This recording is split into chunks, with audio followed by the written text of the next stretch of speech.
I just got out of watching Supergirl literally 20 minutes ago, and I had to sit down to record this because I needed to tell everyone out there that the critics were very wrong. Very, very wrong. Not all of them, but a lot of them. The fact that this movie, last I checked, was sitting at a 60% on Rotten Tomatoes makes no sense to me. I can't square that with the movie that I just watched, because this movie, Supergirl, is a really good movie. I really, really liked this movie.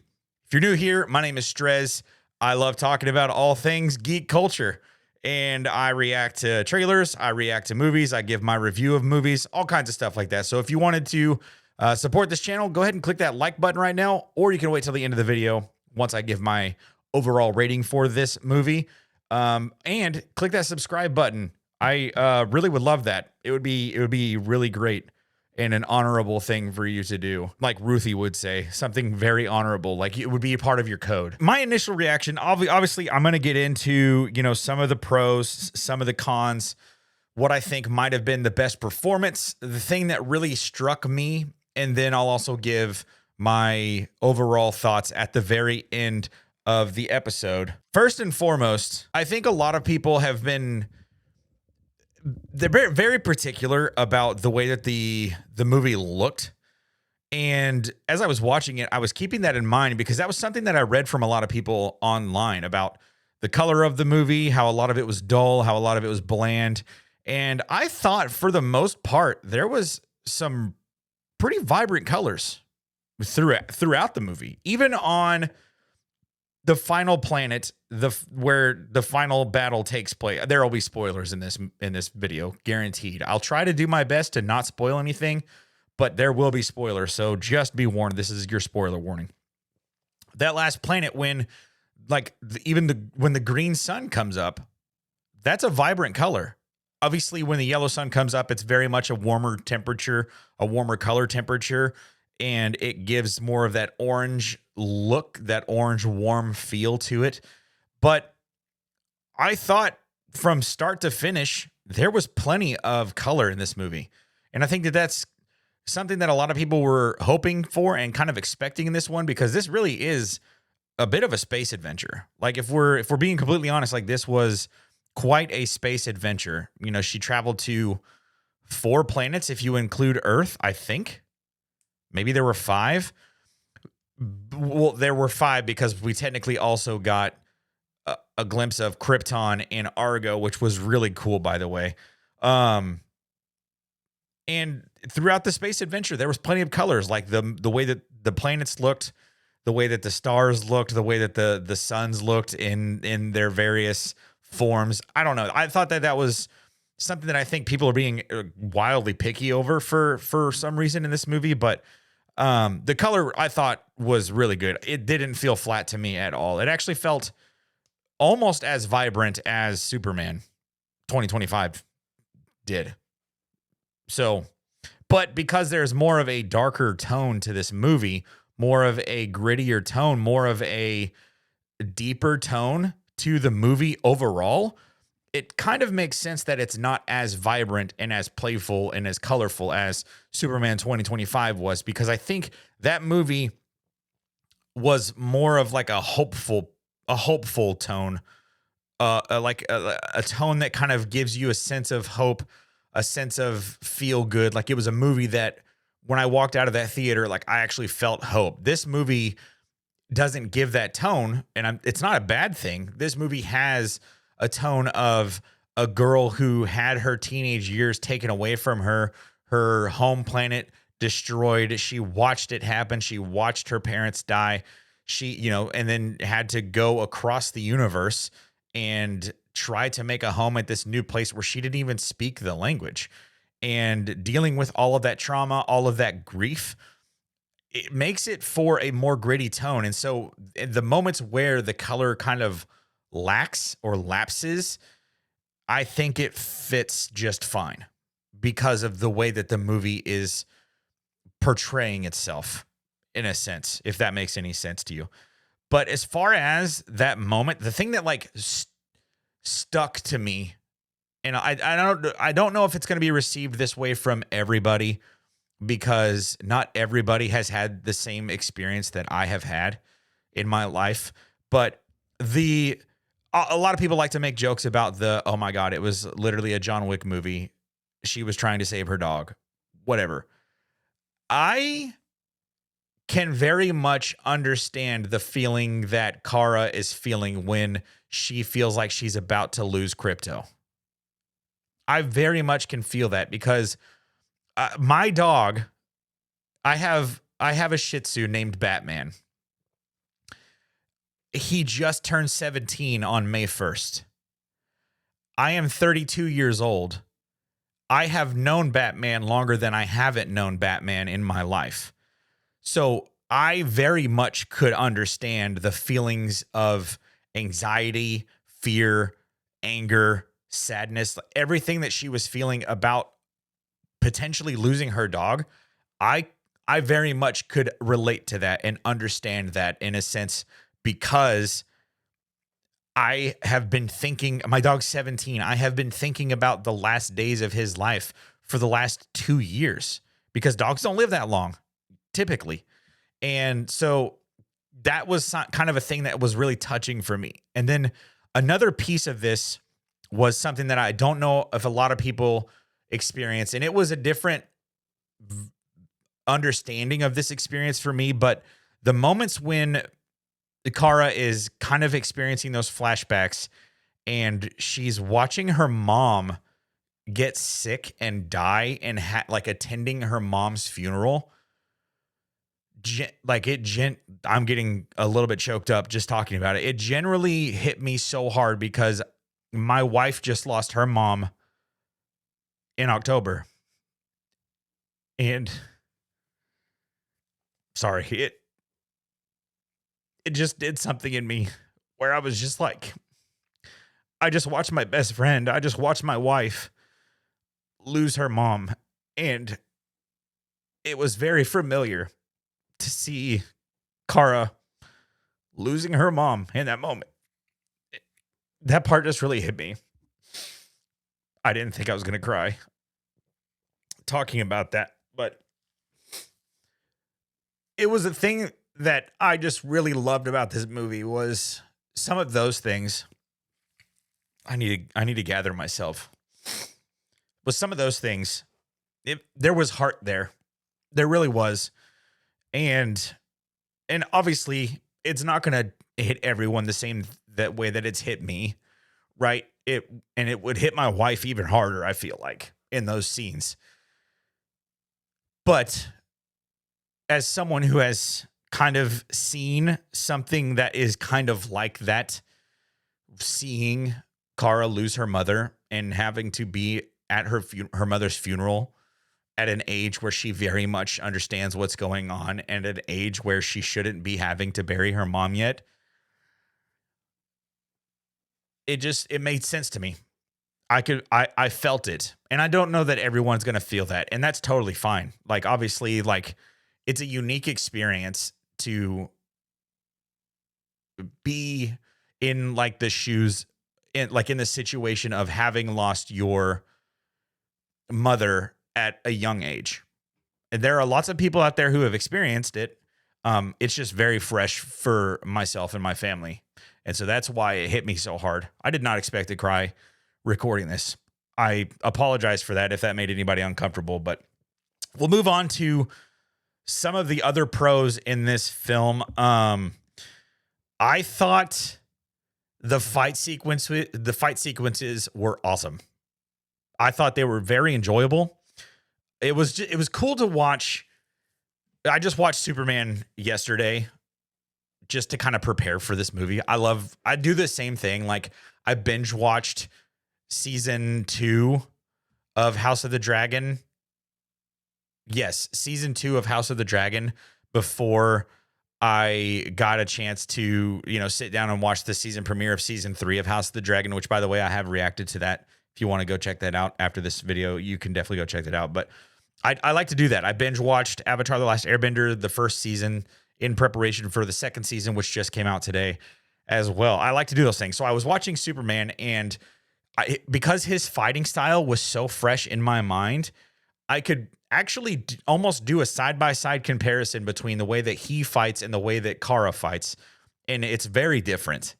Like, it is genuinely very different. And it's something that I've known, right? Like, when Injustice 2 came out, Supergirl was my character. Like, that was the character that I used. And I would spam very, very few attacks, very few movements on Injustice 2 with Supergirl. And it was something that I felt familiar to see while watching her, because I played with her the entire time I played Injustice 2. But also, it was really cool being able to do a comparison between the way that Clark fights, the way that Superman fights, and the way that Supergirl fights, because it's different. Obviously, they have basically the exact same power. I'm pretty sure Supergirl is a little bit stronger than Superman, but that's neither here nor there. They obviously have that Kryptonian power. They obviously are the strongest beings in the universe. And so you get to see that, but you also get to see Supergirl using a little bit more agility, a little bit more side-to-side movements, a little bit more speed, quickness type things, where not that Superman is just like brute strength all the time, but he very much is kind of a straight line kind of guy. I don't know if you're a football fan out there. Obviously, these are my college jerseys back behind me. I was a running back in college, and there's two types of running backs. You can be a power back, or you can be a scat back, is what they used to call it. I don't know what they call it now anymore, but it's more of like a finesse player. You're going to move around a lot. You're going to spin move. You're going to juke. You're going to do kinds of things to try to get players out of position so you can get around them. And then there's other running backs who go straight through them. And I think that the difference between the two fighting styles between Superman and Supergirl is kind of similar to the different types of running backs that you can get out there. It was just really cool to see. Another pro that I really enjoyed was leaning into this. And I don't know if a lot of people felt the same way. I actually know that a lot of people didn't enjoy this aspect of it, but like the bit of, for lack of a better term, it was sex. They were sex trafficking these girls. Krim and all of his goons were, they were sex trafficking these younger girls. And I think they leaned into it a decent amount, enough to kind of really make you like uncomfortable. Like, ew, that is so messed up. That is so wrong. And these guys deserve everything that they're getting in that final fight sequence. Like, they deserve everything that they're getting because of how terrible they are. Like, I think it's dope that Supergirl was beating up child predators in the name of goodness, in the name of morality, and freeing these child victims, like these girls who are victims of this disgusting sex trafficking ring, essentially. I thought it was really cool. I thought it was cool that they leaned into that. I feel like they could have leaned into it a little bit more. If they were going to intro that, they could have leaned into it even more. But I feel like they leaned into it enough for people to kind of get like yeah, this makes me uncomfortable. I actually really don't like Krim. I actually really don't like these guys. Like, I don't know. I feel like a bit of that kind of that comes off well to me. It really does. But as far as some of the cons for this movie, I don't have a lot of cons for this movie. Like I said, I really liked this movie. Everybody has been talking about it too. And I've thought about it nonstop since I left the theater, but that needle drop in that final fight sequence, I cannot make sense of it. It felt wildly out of place. And I'm not typically one that like thinks about those kinds of things. Like, when I hear a song in a movie, it like kind of usually goes over my head unless it's a song that I really love. But this one, like, it's a slow-mo, and so I get why they use a slower version of this song. And I thought the cover was cool because it was being sung by a woman, and we're watching Supergirl, and we're watching Supergirl do everything that she can to protect Ruthie in this moment. That piece makes sense, and a little bit of like the message of that song It just takes some time. Little girl, you're in the middle of the ride. Everything's going to be all right. Everything's going to be just fine. It makes sense. All of it makes sense. Like, it should work, but it doesn't, because the way that the song goes, like the way that the song sounds, it just didn't work. And as I was listening to it and I was watching this scene take place, I was like, this is what people have been talking about. And there are some people calling it the worst needle drop in movie history. And I don't think that that's the case. Obviously, I don't have any examples coming off the top of my head to like explain that. But I would be hard pressed to find a moment that is worse than that as like a needle drop moment for like especially a final fight sequence, like the climax of the movie. It did not fit. It should not have been there. But again, everything about it should have worked, but it just didn't work. And I don't know. Also, my cat's screaming in the background. But other cons for the movie, I don't know. I feel like it maybe could have been a little bit longer. I do like 2-hour movies.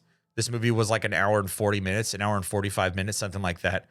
I do like hour-long movies, or 2-hour-long movies. And this one wasn't 2 hours, and I feel like it could have been, but I don't know. I feel like they got the story out in the time that they wanted to, but I do think that there could have been more in more spots. I think that the Krypton sequence in the first half of the movie was really great. It was cool to see what Krypton looks like in the Gunn DC universe. I thought it looked really great. And just hearing the way that, they're interacting with each other, and the way that, they are rushing around Krypton because Jor-El and Zor-El both knew that the core was going to explode, and just all of that piece, and, get the glimpse of getting to see Clark's, like, his escape pod going off into the sky. That was cool. I feel like they could have given us more of that, but they did go into depth a little bit more with Argo. And I thought that was a fair payoff, but I feel like we could have spent a little bit more time on Krypton. And I don't think that it would have taken away from the rest of the movie as a whole, but maybe I'm wrong. Maybe there are other moments too. Maybe there could have been other moments of like, her on Earth leading up to this 23rd birthday celebration that she's on in this movie. Maybe a little bit more there. Maybe her, learning English. I was thinking that there was going to be a moment between, her and the, what are they called? The Superman robots? Gary, I think, is his name. Like them teaching her English because they can speak Kryptonian. I don't know. I feel like that could have been a piece that would have been kind of added some comedic value to the movie as well. But I don't know. I feel like it could have been longer, 15, 20 minutes longer. But it still feels right at the hour and 45 minutes that it was. So like I said, I really don't have a lot of cons coming away from this movie. Maybe I'll develop more if I watch it when I watch it again. But coming home, my immediate reaction was like, I don't have a lot of things that I didn't like about this movie. There wasn't a lot of cons in my brain. There was, things that they could have done differently. But I will say this. I think there was another con, and I think it was closer to almost not giving us enough Supergirl. And by that, I mean, and this kind of takes us into the piece where I wanted to talk about Millie Alcock's performance, because she is spectacular. She is Supergirl. Like, Millie Alcock is Kara Zor-El. It's settled, right? It's so cool that we have our Superman and we have our Supergirl. And it's done. We're ready to go. We've got the two strongest beings in the universe. We're ready to go. I think that's amazing. And I think I think they could have given us more of her in not her drunken state, not in her struggling state because she's been poisoned or because she is experiencing a green sun. I feel like they could have given us more of Supergirl at her peak in different moments. I mean, even in that last moment, the last bit of the last 20 minutes of the movie, she was hit with kryptonite, you know? So I feel like they could have given us more of Supergirl at her peak. But again, you know, this is a cinematic universe. We're going to get more Supergirl in future movies, which I'm really excited about. I think it's great that she's going to be in more projects because she is fantastic. Millie Alcock, absolutely stunning performance from her. Maybe one of the better performances I've seen from someone in their first superhero appearance. Not really an origin story, but their first superhero appearance.